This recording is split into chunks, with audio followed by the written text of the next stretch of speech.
Pasca kerusuhan yang terjadi di Kabupaten Wamena, Provinsi Papua, banyak masyarakat Sulawesi Selatan yang memilih untuk mengungsi ke tempat aman. Maka dari itu, pihak pemerintah Provinsi Sulsel menjamin keamanan masyarakat yang ada di Papua.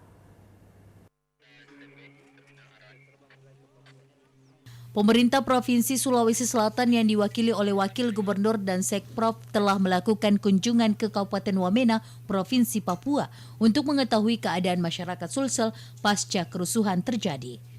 Wagub Sulsel Andi Sudirman Sulaiman menyebutkan keamanan masyarakat asal Sulsel akan dijamin oleh pihak Pemprov Sulsel melalui pihak keamanan dan jaminan melalui Pemda setempat.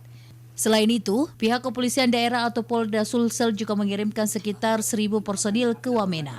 Sebagian besar masyarakat asal Sulsel lebih memilih bertahan di Papua karena kehidupan perekonomian telah dibangun sejak awal dan bahkan masih ada yang bertahan di daerah konflik untuk mempertahankan hartanya.